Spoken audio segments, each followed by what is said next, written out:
Pues esto es una tontería. El clima cambia constantemente. Decir cambio climático no tiene ningún sentido real. Lo que pasa es que las instituciones de Naciones Unidas incorporan estos dos elementos, cambio climático, y cambiarlo iba a suponer un problema, sobre todo de transmisión del conocimiento y de propaganda. Pero el cambio climático es que el clima cambia. Pues claro que cambia constantemente, desde que el clima es clima, desde que el mundo es mundo y la Tierra existe. No significa nada, pero para los que lo utilizan con mala intención, el cambio climático sería un fenómeno nuevo que nunca habría tenido existencia. Además, antropogénico, que esa es una palabra muy divertida, es decir, generada por el hombre y, por supuesto, letal. Es decir, nos vamos a morir todos. Parecen ignorar que nos vamos a morir todos, pero bueno, en cualquier caso, pues así es. Así es que no vale ya ni disrupción climática, ni el clima en ebullición. Antonio Guterres, el secretario general de Naciones Unidas, es muy imaginativo y ocurrente. Eso de llamar caos climático y ebullición a un día como el de hoy, verdaderamente hecho trampa. Esto no es el clima, esto es el tiempo atmosférico. El clima es a mucho más largo plazo, pero es que es completamente absurdo. En fin, va a prevalecer el conjunto vacío que se llama cambio climático. ¿Y cómo es que digo que el clima cambia constantemente? Pues será porque cambia constantemente. Por ejemplo, Baja Edad Media, entre los siglos VIII y XIV. Hubo un periodo de grave calentamiento, tan grave que la población de Europa se multiplicó por 3, tan grave que toda Escandinavia era cultivable. Los que conozcan Escandinavia se darán cuenta de lo que eso significa. Y tan grave que hay una isla gigantesca en el norte que se llama Groenlandia, que significa tierra verde. ¿Por qué? Porque era verde, por ese calorcillo. Pero luego llegó un decaimiento de las temperaturas fuerte, al que se llamó la pequeña edad de hielo, y que tuvo lugar entre los siglos XV y XIX aproximadamente. El descenso de temperaturas que se inició con brusquedad provocó que las vides de Inglaterra, los viñedos, desaparecieran, que bajara el paralelo de producción de cereales, que los glaciares aumentaran en tamaño y que los ríos centroeuropeos, incluso el Támesis, se congelaran con relativa frecuencia. Y en 1850 empiezan a subir las temperaturas. ¿Y por qué insisto en 1850?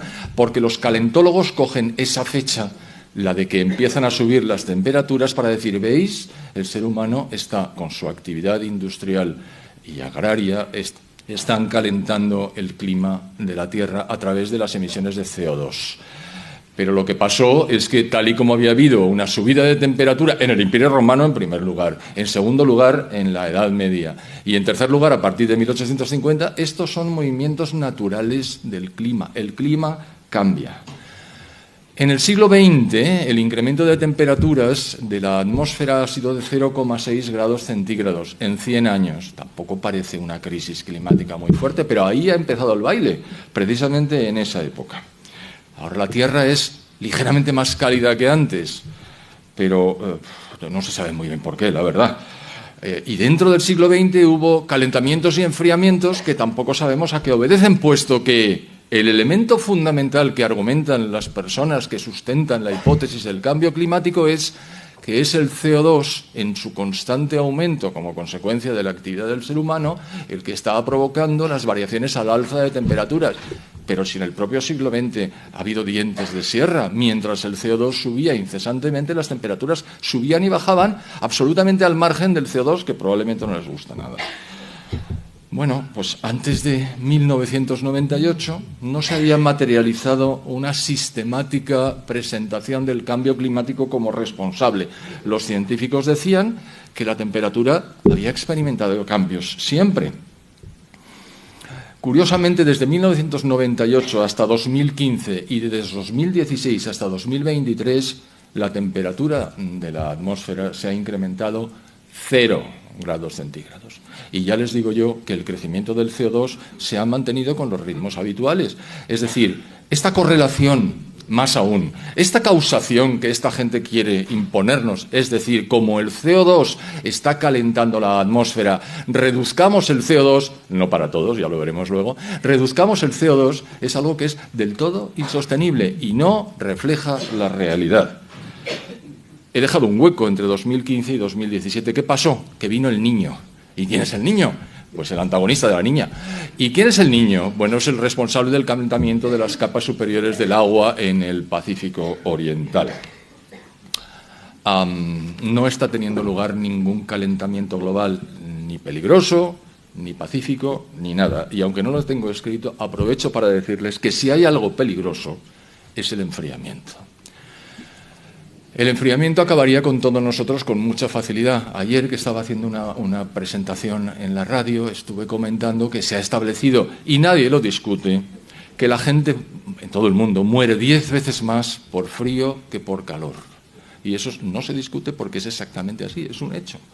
Y entonces la persona que me estaba entrevistando dice, perdona, acaba de salir un dato nuevo, no son 10 veces, son 20 veces más. Es decir, la gente se muere de frío. Difícilmente se muere de calor, pero eso sí, en los medios de comunicación de masas verán constantemente el golpe de calor acabó con Periquito, que estaba trabajando en el exterior cuando la temperatura... Y es verdad, hay que protegerse, el golpe de calor es peligroso, pero eso no tiene nada que ver con el clima, solo faltaba. ¿Dónde empieza todo esto? En el efecto invernadero. ¿Qué es el efecto invernadero? El que nos da la vida. Si no hubiera en la Tierra efecto invernadero, que está inducido por los gases de efecto invernadero, la temperatura media sería de 17 bajo cero. A 17 grados bajo cero no habría vida. Afortunadamente contamos con los gases de efecto invernadero, el primero de los cuales, el más importante, que es el 95% de todos los gases de efecto invernadero, es el vapor de agua. Y en segundo lugar, el CO2. El vapor de agua es el 95% de la totalidad de los gases. Luego está el CO2 con 3,7 y luego está, esto lo ha mencionado don Alberto Bárcenas al hablar de las vacas, el metano, el óxido nitroso, los clorofluorocarbonos, pero son no trazas, pero casi testimoniales. Pero, en un momento dado, tres norteamericanos científicos, publicaron en Nature, que es una revista científica, en 1998, un artículo que se conoce como el palo de hockey. Y lo que hicieron fue decir, miren ustedes, desde el año 1000 hasta el año 1850 la temperatura no se ha movido. Eso es completamente falso, pero lo dijeron. Pero luego crece vertiginosamente como consecuencia de la revolución industrial. Ergo, hay una correlación entre CO2 y temperaturas. Más allá todavía, hay una causación. El CO2 provoca el incremento de temperaturas, como en el efecto invernadero. Efectivamente, el efecto invernadero es que llegan las emisiones de onda corta de los rayos solares, golpean la Tierra y cuando van a salir, los gases de efecto invernadero, cual mantita o edredón, impiden que salga la totalidad de ellos y nos mantienen a esa temperatura tan estupenda que es de 14 grados de media. En la Tierra, que permite la vida, no solo permite la vida, si somos ya más de 8.000 millones, vaya exitazo, algunos quieren acabar con él. Bueno, entonces, el palo de hockey es falso como un duro de madera. Ahora hablaremos del IPCC. El IPCC es un organismo que luego mencionaré, pero que en su tercer informe, hace informes cada 5 o 6 años aproximadamente, presentó el palo de hockey como diciendo, ven ustedes, el ser humano es el culpable. Les duró 5 años. En el cuarto informe retiraron el palo de hockey por tramposo. Hasta el IPCC, que es el epítome de la trampa organizada por Naciones Unidas, ha retirado el palo de hockey por falso. Casi no voy a profundizar. Pero ¿y el CO2? El CO2 está aquí. Ustedes lo saben. Bueno, perdonen, el CO2 está aquí. La concentración de CO2 en la atmósfera es de 424 partes por millón. Aquí hay entre 2.000 y 3.000, y si seguimos con la puerta cerrada, 4.000. ¿Algún problema? Ninguno. ¿Saben cuál es la concentración del CO2 en nuestros pulmones? 40.000 partes por millón. Así es que no les metan miedo con el CO2, que daño no les va a hacer. No va a hacer daño, pero va a subir la temperatura. No, pues la temperatura no hay correlación entre incremento de CO2 e incremento de temperaturas. Lástima que no tengo aquí el PowerPoint donde aparecen los gráficos que son definitivos. Pero bueno, no tiene mayor importancia. Bueno, por cierto, el propio IPCC, en su tercer informe, famoso tercer informe, donde apareció el palo de hockey, también decía cuál era el porcentaje de CO2 antropogénico que estaba dentro de la totalidad del CO2, que a su vez es el 3,7 de los gases de efecto invernadero. ¿Y qué dijo el IPCC? Aquí lo veo. Porcentaje natural del dióxido de carbono, 97,1%. Porcentaje antropogénico, 2,9%. Pero es el humano el que está calentando la temperatura, el natural no. ¿Qué pasa? ¿Que son distintos? No, las moléculas son las mismas. ¿Y entonces cómo pretende usted que yo me crea esto? Es muy fácil. También ha desaparecido ese cuadro de los registros del IPCC. Bien. Así es que queda claro, y que debe quedar muy claro, que no hay ninguna correlación entre CO2 e incremento de temperaturas. Lo que sí es un elemento fundamental y decisivo es precisamente el vapor de agua, es decir, el 90% de los gases de efecto invernadero. Y además el forzamiento del vapor de agua es mayor, este palabra lo explico ahora, mayor que el del CO2. ¿Qué es el forzamiento? La capacidad de calentar que tiene una molécula de agua en comparación con una molécula de CO2. ¿Cuál es la que más, de todos los gases de efecto invernadero, cuál es el gas que más forzamiento tiene? El óxido nitroso. ¿Y cómo lo sabe usted? Y bueno, ese es el gas de la risa, es decir, que se utiliza a veces para hacer contra su voluntad reír a la gente, pero sobre todo es el que impele los cohetes que se lanzan a la atmósfera. Es una enorme capacidad de calentamiento la que tiene y por eso lo utilizan. Bueno, y si esto no hay por dónde cogerlo, y si es una mentira enorme, ¿por qué ha tenido éxito? ¿Por qué ha colado? Es decir, ¿por qué la gente piensa que efectivamente estas emisiones de CO2 que estamos realizando, no todo el mundo evidentemente, pero ¿por qué es tan predominante? Pues por varias razones. La primera es porque es muy sencillo, todo el mundo entiende que es un invernadero. Un invernadero es una cosa de cristal donde se pone, entra el sol, se mantiene la temperatura interior y las plantas crecen, y crecen mucho mejor que fuera. ¿De cuándo acá los holandeses iban a producir tomates con el clima que tienen si no fuera por los invernaderos que utilizan? Es más, ¿qué introducen en los invernaderos para que los tomates crezcan mejor? CO2. ¿Por qué? Porque el CO2 es el elixir de la vida. Sin el CO2 estábamos todos muertos. Anda, no exagere, ¿cómo? Si nuestro nivel de CO2 en la atmósfera estuviera por debajo de 150 partes por millón, las plantas morirían y con ellas todos nosotros. Efectivamente, como dicen los neomalthusianos, nos vamos a morir todos, pero afortunadamente el CO2 crece. Hemos estado a punto de alcanzar en la última glaciación las 150 partes por millón, pero afortunadamente la cosa no llegó a tanto. Así es que, idea sencilla e intuitiva, un apoyo monstruoso por parte no ya de Naciones Unidas, sino de prácticamente todas las instituciones de este mundo, y ahora contaré quiénes son los que lo apoyan, por los líderes que lo empujaron desde el principio, empezando por Al Gore, que es un tipo con una capacidad de comunicación absolutamente fascinante, y porque la naturaleza tiene horror al vacío. Y si las otras creencias se debilitan, aparece una nueva fe, la fe calentológica, que tiene incluso su papa, que es el señor Guterres, que tiene su Juanita de Arco, que es Greta Thunberg, y lo tiene todo comparado y paralelo al cristianismo, curiosamente. Y un elemento fundamental. ¿Es el ser humano el culpable con sus emisiones de CO2 del calentamiento? No, no. El ser humano blanco y occidental. El otro ser humano, mire usted, el chino y el indio son gentes angélicas cuyas emisiones de CO2 no tienen nada que ver con esto. ¿Y eso por qué? Es que sus gobiernos no se dejan. Está teniendo lugar la 28ª sesión de la Conference of the Parties. Todos decimos la COP, porque utilizamos el acrónimo inglés, en un sitio tan fantástico y tan poco emisor de gases de efecto invernadero a la atmósfera como Dubái, donde hay 70.000 personas disfrutando de los hoteles gratis y de la comida de primer nivel. No son hormigas, es carne y es pescado. No, ellos comen bien. Y en esa conferencia de las partes se está diciendo que tenemos que hacer un esfuerzo adicional. No me meto en ello porque no acabaríamos. Y llega India y dice que con nosotros no cuenten. Nosotros vamos a seguir construyendo centrales de carbón como si no hubiera un mañana, porque como somos pobres y sabemos que la energía es el fundamento de las sociedades, nuestra población va a tener energía. Ustedes pueden decir misa, y nunca mejor dicho, esas misas laicas que se gastan, pero nosotros vamos a seguir quemando carbón. Los chinos hacen así, pero queman carbón igualmente, con lo cual es exactamente lo mismo. Me remonto. Un meteorólogo sueco, inducido, por supuesto, que se llamaba Bert Bolin, dice, oye, vosotros del ECOSOC, es decir, el Consejo Económico y Social de Naciones Unidas, ¿por qué no convocáis una conferencia para hablar de la interacción entre el ser humano y el medio ambiente? Y Naciones Unidas dice, me alegro de que me haga esa pregunta. No es porque yo ya he dicho que me la hiciera, pero bueno, me alegro de que me la haga. La Asamblea General de la ONU decide que en 1972, efectivamente, hay que hacer una reunión específica de la que ahora hablaremos con este fin. Pero antes, para que se vea lo de la asociación público-privada, se funda el Club de Roma, que ustedes conocerán seguramente. Y los que lo fundaron fueron miembros del grupo Morgenthau, estos grupos ricos que operan en la semipenumbra, porque esto se inició en una residencia de John Rockefeller en Bellagio, en Italia. y dijo, hay que buscar soluciones para la paz y la prosperidad del mundo. 1968. Hay que establecer un orden nuevo. Así enlazo con la presentación anterior, que ya digo, ha sido magistral porque ha establecido el patrón por el cual vamos a desarrollar las siguientes.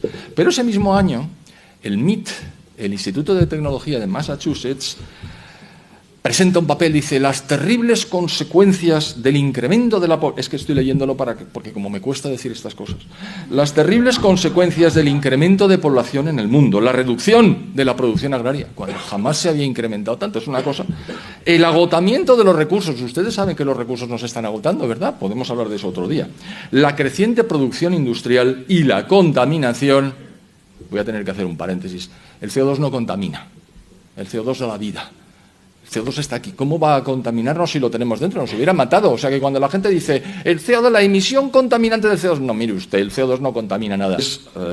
No sé si leerles todas las burradas que decían. Vemos a nuestro alrededor creciente evidencia del daño antropogénico en muchas regiones de la Tierra. Peligrosos niveles de contaminación en el agua, el aire, el suelo y los seres vivientes.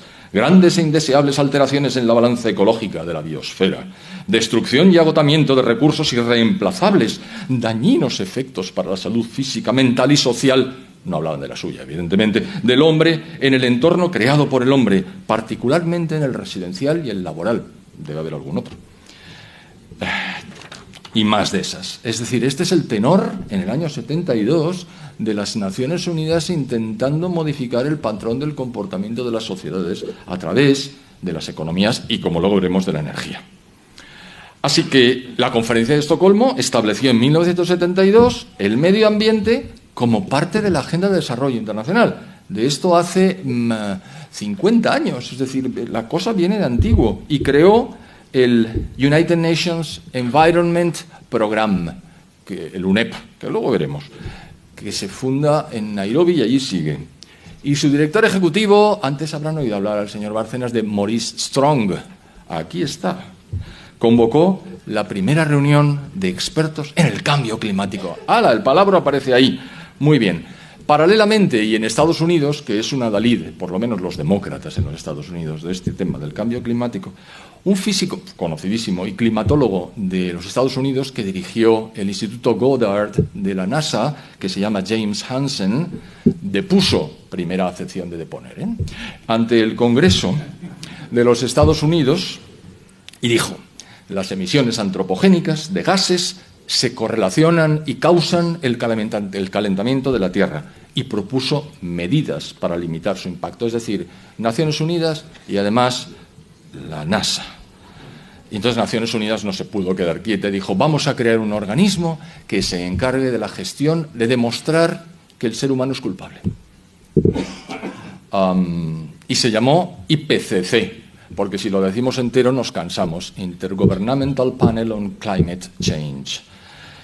Y lo creó la UNEP, que les acabo de mencionar, con la Organización Meteorológica Mundial, porque hombre, algo de cambio climático los meteorólogos saben. ¿Y qué es lo que hace el IPCC? Avisa, alerta sobre el calentamiento global, cuyo clima o cuyo entorno climático cambia única y exclusivamente por la acción del hombre. ¿Algún otro elemento habrá? No. Solamente por la acción del hombre. ¿Pero no le interesaría a usted? No, a mí no me interesa más que la acción del hombre. Y así voy a hacer informes, que lleva 8, aunque ellos dicen que llevan 6, pero son 8, aunque no les llaman informes, pero tienen la misma entidad, envergadura, longitud y plazo que los informes, y ha realizado ya 8. Les he hablado bastante del tercero. Bueno, pues hay 8. El último de 2023. Y todos con mucha alarma, que nos vamos a morir todos, que hay que hacer algo. Incluso algunos se ha pasado diciendo: ya no hay nada que hacer. ¿Cómo que no hay nada que hacer? Pues cállese y déjenos en paz, hombre. No, le hicieron callar rápidamente. Y claro, el apoyo es completo. Organismos de todo tipo, instituciones, universidades, centros de investigación, foros, blogs, agencias, asociaciones, los estados. Una legión de activistas medioambientales liderados al principio por Al Gore. Les recomiendo que escuchen y vean a Al Gore, de verdad. Es diabólico. Es decir, incluso tiene el aspecto de cuando era más joven, ahora ya tiene el pelo blanco, pero cuando tenía el pelo negro, el padre de los Adams. ¿Alguno de ustedes se acordará? y los presidentes de los Estados Unidos y la Comisión de la Unión Europea y los Estados miembros y las empresas que se benefician, porque claro, si lo que hay que hacer es reducir la generación de energía a través de los mecanismos tradicionales, habrá que buscar mecanismos alternativos, sí, la eólica y la solar. Y entonces, ¿quién va a producir la eólica y la solar? Nosotros, y nos vamos a forrar. Esas empresas están a favor. Bueno, tengo aquí el dato de por qué es falso como un duro de madera el palo de hockey, y me podría poner científico, pero simplemente me voy a poner fáctico. En un momento dado, un hacker se mete en los archivos de la Universidad de East Anglia, en la Gran Bretaña, donde hay un órgano interior que se llama la Climate Research Unit, es decir, la unidad de investigación sobre el clima, y extrae 1000 correos electrónicos donde aparecían las instrucciones para falsear los datos del palo de hockey. Y decía, hey, you, hide the decline, oculta el decrecimiento de las temperaturas, porque si lo haces aparecer el palo de hockey no sale. Bueno, esto lo ocultaron de verdad los medios de comunicación de masas, en fin. Pero ellos mismos reconocen que es falso, lo que pasa es que no lo hacen públicamente. En 1991, el Club de Roma produce un informe en el que dice, entre otras cosas, el objetivo es diseñar una estrategia. Esto está todo entrecomillado, esto hay textos, es decir, está en las actas, aquí no hay trampa ni cartón. Diseñar una estrategia para movilizar a los gobiernos en favor de la seguridad medioambiental y la energía limpia para transformar el mundo, átense los machos que hablo, de una economía militar en una civil, 1991, justo cuando cae la Unión Soviética, dicen que ahora la economía es militar. Mire usted por dónde. Deteniendo el calentamiento global y resolviendo el problema de la energía. El problema de la energía. No hay ningún problema de la energía. La energía se crea y se utiliza. ¿Cuál era el problema? No había, pero ellos la ponen así. Enfrentando la pobreza del mundo y las disparidades entre los hemisferios norte y sur. ¿Y esto qué tiene que ver con el calentamiento? Bueno, pues que es que la idea no es minimizar un calentamiento que no existe. La idea es terminar con las disparidades entre los hemisferios norte y sur. Luego sería también el enfrentamiento este-oeste, pero lo que dicen, entre comillas, es esto. Y dice después, parecería como si los seres humanos necesitaran una motivación, un adversario común para organizarse y actuar juntos. Hay que encontrar tal motivación para unir a las naciones divididas frente a un enemigo exterior. Y esto lo he puesto en negrita, sea real o inventado. Esto está en las actas. El enemigo común de la humanidad es el hombre.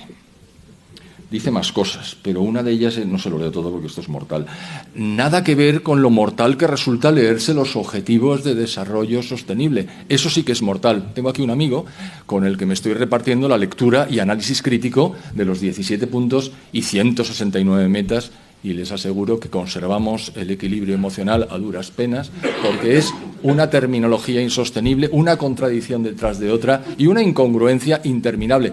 Ellos confían en que nadie se lo lea. Claro, nadie se lo lee. Con lo cual pueden escribir prácticamente todo. Así es que no se lo leo. Pero yo lo que estoy hablando es del Club de Roma. Y dice algo terrorífico.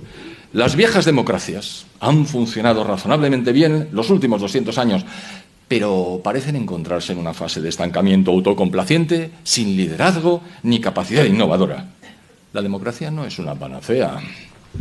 Hay que reconocerlo. Aunque suene sacrílego, la democracia no sirve para lo que hemos de enfrentar. La complejidad y la naturaleza técnica de muchos de los problemas actuales no siempre permiten a los representantes elegidos tomar decisiones adecuadas a tiempo. Po3 del IPCC, y que dijo, comillas, uno debe desprenderse de la ilusión de que la política climática internacional es política medioambiental. Por el contrario, la política del cambio climático trata sobre cómo redistribuimos de facto la riqueza del mundo. Pero como nadie les lee, pues, o nadie se entera, pero lo han dicho, lo han dicho. La política climática no tiene casi nada que ver con la protección medioambiental. La COP, la Conferencia de las Partes, en Cancún, porque esto en el año 2010 y se celebró en Cancún, ¿se ha dado cuenta de los sitios donde se celebran las COPs? En Cancún. Es una cumbre económica durante la que se negociará la redistribución de los recursos mundiales. O sea que está claro. 30, espero que todos nosotros estemos aquí en el mismo estado, o parecido, que tenemos ahora, podremos verificar que el fiasco tiene una envergadura similar, aunque la redacción permite interpretar casi cualquier cosa. O sea, en realidad, ahora se han curado en salud y ahora simplemente el lenguaje es absolutamente inaceptable. Pero el objetivo de los ODM, ODS o Agenda 2030 es interferir en el reparto de riqueza. Está claro. Es un planteamiento absolutamente intervencionista. No ya es que quieren hacer desaparecer los estados y los gobiernos individuales, que también, es que se enfrentan con las poblaciones de los países más avanzados, porque si hay que igualar, ustedes se acordarán del lecho de Procusto. Procusto era un individuo que tenía un posadero en la antigua Grecia, y cuando venía una persona y quería dormir, le decía sí, y entonces tenía un lecho, una cama. El que era más corto que la longitud de la cama le iba estirando hasta que alcanzaba la longitud de la cama, porque quería que todos fueran iguales. Y el que excedía la longitud de la cama, ¿se pueden imaginar lo que le hacía? Pues le cortaba los pies.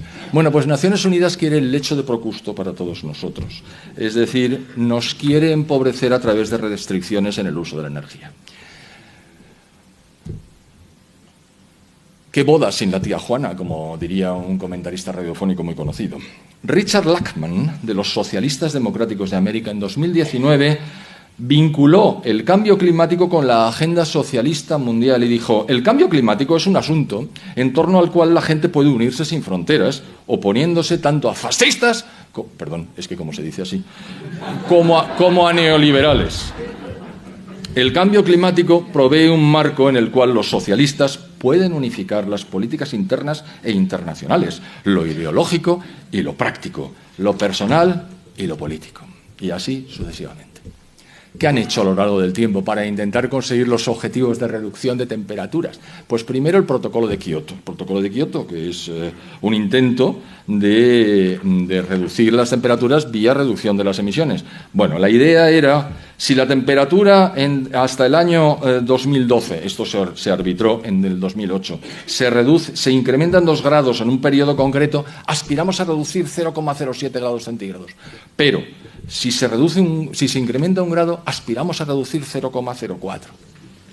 Ni redujeron, ni se cumplieron, ni la gente, los países hicieron caso, y ante el fiasco uno no reconoce los errores, uno huye hacia adelante, sobre todo si es Naciones Unidas, y crean el Acuerdo de París, cuyo objetivo es que en el año 2030 la reducción sea de 0,05 grados centígrados. ¡Buah! Con unos costes mínimos de 20.000 millones de dólares al año, que son mucho más, y digo mínimos. Estamos llegando al final del tiempo que se me ha concedido.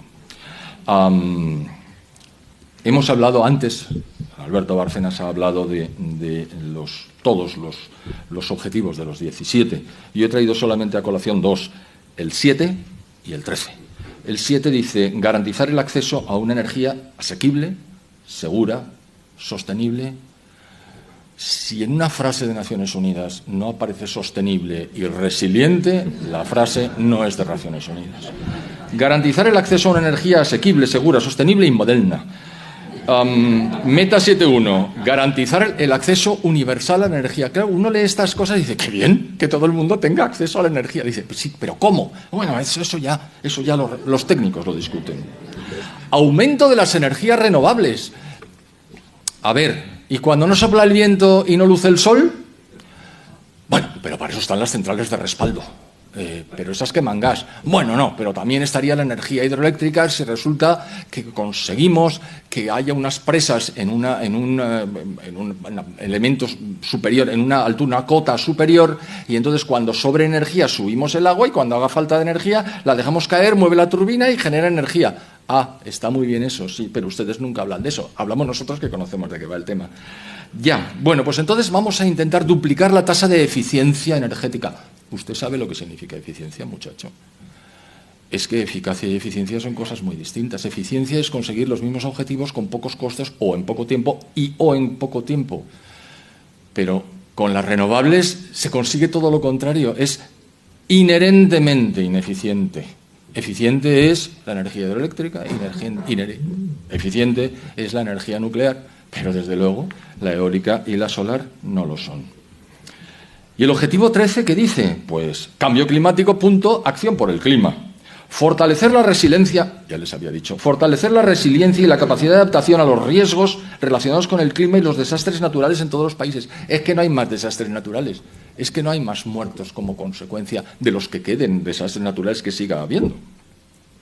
Bueno, pero en la meta 13.3 dice mejorar la educación, la sensibilización y la capacidad humana e institucional respecto de la mitigación del cambio climático. Ese que es natural hay que mitigarlo.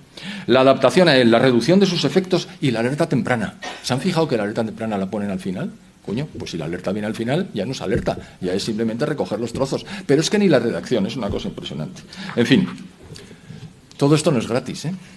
Todo esto tiene consecuencias que son buscadas, porque la idea es redistribuir, pero redistribuir empobreciendo, no redistribuir enriqueciendo, como la globalización, que es algo que Naciones Unidas nunca dirigió. Si encarecen la energía, que es de lo que se pretende, las economías, todas ellas pierden competitividad. Por supuesto, los chinos y los indios y otros muchos no tienen nada que ver con esto. Y se reducen las producciones relativas porque ya no eres competitivo, ya no puedes vender, desde luego no exportas, a menos que tengas un nicho específico en lo que tu producto, aunque sea mucho más caro, lo consigas vender. Pero es que además los abonos son enormemente caros, con lo cual la agricultura se cae sola, porque si no podemos utilizar abonos, porque los precios son muy altos. Pero claro, todo esto además acompañado de enormes elevaciones de impuestos. Es decir, se trata de destruir la economía occidental, reduciendo nuestra riqueza, lo cual generará la desaparición de las clases medias, el aislamiento general de las sociedades, la caída de la tasa de crecimiento de la población, que ya está cayendo de manera vertiginosa en todas partes menos en África Negra, la disminución de la esperanza de vida al nacer, hambre, migraciones, caos. Esto ya no sigo, porque evidentemente cuando las sociedades pierden riqueza y la gente empieza a sufrir las consecuencias, la paz social desaparece. Pero claro, todo esto va a afectar a Occidente. Las consecuencias son de orden geopolítico, fundamentalmente. Por supuesto, Europa, que estamos ya en el último escalón, el penúltimo, todavía podemos caer, de descenso de importancia en el mundo, todavía perderemos más importancia. Y si piensa la UE, la Unión Europea, que el Brexit no se va a repetir, yo aquí soy mucho más optimista. Optimista quiere decir que implosione la Unión Europea, perdón. Entonces, si sale la Gran Bretaña, los suecos están absolutamente hasta las narices, los holandeses han visto ustedes cómo votan, los húngaros porque no pueden. País que no esté en la Unión Económica y Monetaria tiene en su mano salirse de la Unión Europea y el desastre para la Unión Europea sería completo. Por supuesto, eso supondría un fortalecimiento temporal de China y en la India, pues como siguen creciendo vertiginosamente. Me queda un minuto. ¿Y qué hacemos? Porque todo esto, el diagnóstico parece que es este más o menos. Podemos compartir los detalles o no. Bueno, pues podemos denunciar constantemente esta estafa calentológica. Es decir, allá donde estemos, momento y oportunidad que se nos brinde, decir, esto es mentira, por esto y por esto. ¿Qué significa por esto y por esto? Que no tengamos fe, que esto no es una nueva religión, que esto es una estafa. Lo que hay que utilizar es la razón para desmontar los argumentos, pero no decir, ¡ay, qué miedo tengo!, que me van a manipular por el miedo. Efectivamente lo están haciendo, pero no es una cuestión de fe, es una cuestión de racionalidad. Y si conseguimos con un poco de suerte minimizar la importancia del Estado, las dimensiones del Estado, mucho mejor. El cuarto punto es abandonar las instituciones multilaterales. Formamos parte del euro. Tenemos deuda emitida en euros.